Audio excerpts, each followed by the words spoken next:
Good evening, dear students. I hope you are doing well in these circumstances and benefited from the previous sessions. If you have any questions concerning the previous sessions, you can email me as I told you. Concerning our practice, we will do it when we deal with different types of literature review, how to map our arguments and write a good synthesis. I will send you some activities on how you can critically evaluate sources, mainly secondary sources taken into account articles, since they are the first that most students read in collecting sources. So the activities will be devoted to today's lecture. We talked last time about the different types of organization without providing any detail about that. We have seen in the first session that there is a set of order. It means that your review is not done randomly. It follows an order depending on your field of research. Talking about what is called chronological order, as you can see here. So it is the most used type of order in all disciplines. It is mainly developed to talk about issues which have been dealt with before. In this type of order, you will track the evolution of the topic, for example, how it was viewed in the past, different changes until it reaches its here present status in the present day. This type can be used in the field of civilization, since you can track the development of events. For example, in the field of literature, if we track feminism and its development in the past until it became a movement and then a theory used to approach true texts, we move to speak about specific to general. As you can see here, we've got this type of order which is called general to specific or specific to general, although specific to general is the most used. So talking about specific to general order or general to specific order, but the most used, as I told you, is to move from the general to the specific. For example, if we take the subject of feminism or women's movement, we should move from the general, that is to say, talking about it as a movement, and then move into the specific issues, such as dealing with issues related to domestic violence, sexual violence, reproductive rights, etc. When it comes to cause solution order, is it here? Yes, or it is called problem cause solution order, or you call it also, you can also call it cause solution order. This type of order is used when you seek for what? For a solution to a problem. For example, if I want to check the increasing nature of plagiarism as a problem, I have to check the reasons behind that, so that to find the solution to realize what? Academic integrity. And we've got comparison and contrast order. While the first one depends on the relationship between topics. So we've got here to check the similarities comparison and what differences. While in the second you are going to check what? Just the differences between the two topics. We talked about evaluating articles, and I didn't give a cursory account for that. So as we selected, summarized, and analyzed the existing literature that we have collected in this stage, I'm ready to critically evaluate the literature. Now I have to read the selected articles thoroughly and pay attention to all details in these articles. So through your second reading for the reference, this stage is called the reading for critical assessment, or what Booth et al. Call the holistic judgment of the study. Sometimes we can assess the quality of the study, and this what is not found in most research works nowadays conducted by novice researchers. They don't give any importance to the quality of the literature they are reading, or even checking out what they have collected.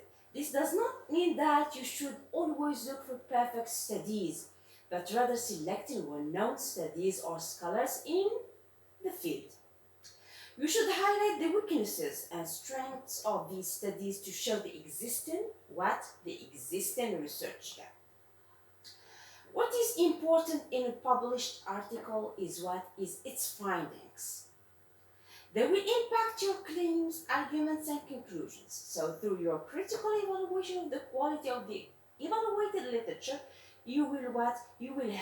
this will help you to create awareness. As such, you will develop how it's called the logical bridge. This bridge or this logical bridge helps the reader to understand how you develop your arguments.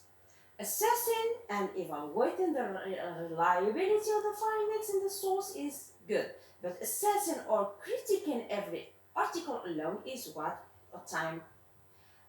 tiring task and time consuming. It would be better if you critique a group of the selected sources, especially if you get some shared weaknesses that can help you to identify the research gap, or what should raise your attention to is to pay attention to the style of your literature review depending on the type of the literature you are conducting. So we have now seen what critique a group of sources. So critiquing just one article, then you move to another article, then you move and so on. This is what time consuming. Try to read a set of sources and try to make a link between them in terms of strengths and weaknesses. Now we move on to... So, what are the main criteria used to assess a research paper or an article? So, assessing the quality of the article, it means you are assessing the category of the study. Is it quantitative, qualitative, or mixed methods? And here I suppose you have an idea about the main differences between quantitative, qualitative, and mixed methods research. I suppose that you have an idea about that in your third year license level. So assessing the first part means you are going to look at the title, the abstract, the keywords, and the introduction or the background of the study.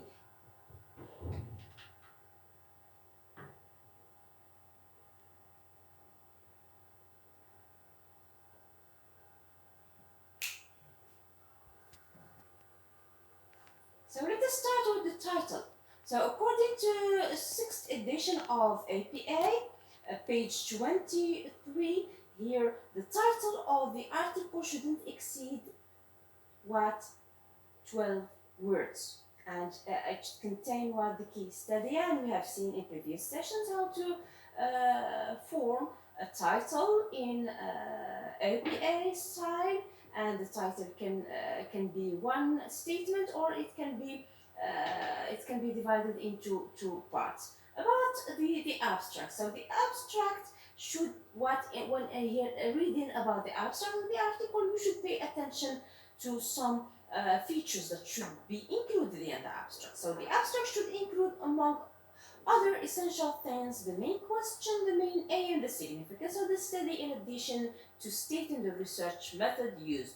Then some briefings should be stated on the main findings of the research, and finally that the study concludes with some recommendations for further use. For the field of literature and civilization, this section, it means that recommendations are, this section is excluded, but it is important for the field of didactics, and in here you are writing the informative type of abstract. So through reading the article, you should pay attention to these. So through reading the significance, the main question, the findings in the abstract, this can give you here an idea about the article and whether you can start reading or stop reading the article. Let us now move on to assessing the introduction. So through reading the introduction of the article, and the introduction of the article is sometimes called the background of the study, it should include what? It should include the research problem and the main question. It should also include the scope of the study. So an introduction usually contains the following points. Establishing an area of the research to the research. It means that the importance of the topic and general statements about the topic. Identifying the research gap and formulating the research question. You can include even here the research objectives and the hypothesis. Let us now move on to assessing the literature review. So after assessing the introduction, sometimes in reading the introduction, this gives you an overview about the whole article, and this gives you here an idea about reading the full paper or stop just in the introduction. What about the literature review? So the literature review of an article is not like the literature review for the dissertation or thesis. So the literature review for an article or for a dissertation is not just a summary of previous scholarship. It should contain what?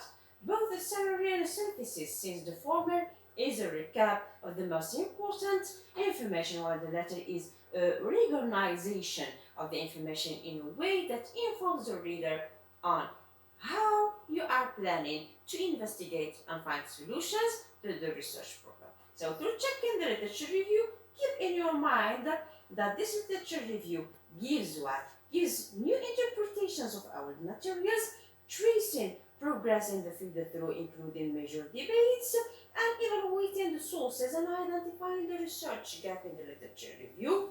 Conclusion. So this gives you an overview about what you should here read, of course, in primary sources. So secondary sources give you what? Give you here the background about what you should read for to collect sources, mainly primary sources. What about assessing the conclusion? I'm going directly to assess, or before that, assessing the research design methodology, checking here how the researcher conducted the study, what are the main research tools used, what about the findings, what about here the research implications, the recommendations. After checking all these, this gives you the opportunity here to know whether the study or here the findings are reliable or not, and you move to what? You move to check or to assess the conclusion. So in assessing the conclusion, you should keep in mind that the conclusion of here the article should indicate the extent to which the aim of your study was achieved. It summarizes the most achieved points from the study, and it introduces what? It introduces new or expanded ways of thinking about the research problem. So checking the focus of the study, the rationale behind conducting the study will help you to read the whole article or not. So through checking these three main points, here you are going to decide whether you will read the article or not. So how should I build my arguments? And this is the most important point in writing the literature review, building your arguments. We all know that the most important voice in your writing is your own voice, through which you show the reader your understanding of the details in a given topic. What are your views and how you can engage critically in the topic you are exploring? So the question that imposes itself on how can I develop a good argument and include my voice in my writing? So you develop your voice through your discussion, interpretation, interpretation, evaluation of the sources, and this usually happens in your paragraphs by what? By asserting your view at the beginning of the paragraph, followed by evidence, findings, arguments from the sources that you have read. Let us check this sample as you can see here. So in this sample here, we can notice that the author explicitly, what tells the reader what is the connection between the sources. For example, here if we check, we've got here, in this respect, grammar is described, so the same text that we have seen last time. So checking what? Explicitly the connections between sources. So we've got here Woods 1965. Similarly, another author sharing the same view with the previous author. And then what? Explicitly tells the reader what the connections are between these sources and your main assertion. As you can see here, this means that rules and grammar are synonymous. Additionally, grammar describes the rules that govern how a language sentence is formed. So you are sharing the same view and you make a connection between your argument and previous scholarship.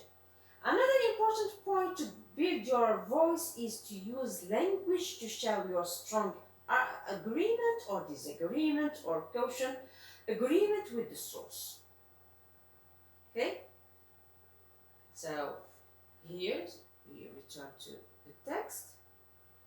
So here you should work with your language to show agreement or disagreement, explaining more, as you can see here. That is, in order to understand language, we need to break it into small pieces. Again here, that is, grammar can't be described as rules if we use the word rules. By the end of your paragraph, include what? Include evaluative sentences, or what is called summary sentences, as you can see here. That in fact, and language started by people making sounds which involved into words. Okay, so here include what is called evaluative sentences, or what is called summary sentences, as you can see. So this is when here you want, we've got this example. To date, there is no well established tool to measure divided attention in children. So here to make connections, to make here disagreement. For example, Smith 2009, however, takes a different approach.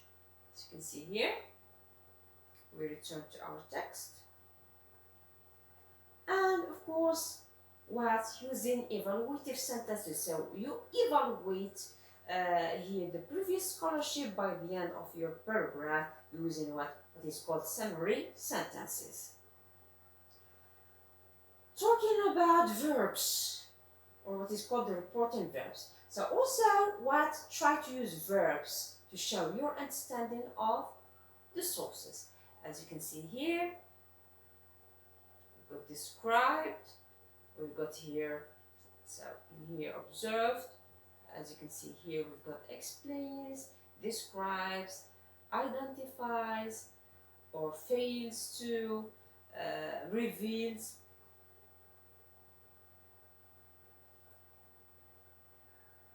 Concerning the type of arguments that you need for your dissertation. So the first one builds the findings of the case, and the second one forms what? Forms the conclusion. And we've got two types of arguments. We've got a simple argument, and this simple argument consists of three basic elements. As you can see here, we've got claim, evidence, and warrant. A claim is what? A claim is an assertion, a statement, an idea that is being argued. Evidence represents the data gathered to support the claim. Scholarship gathered to support the claim. And one can be seen as a bridge that connects the evidence with the claim.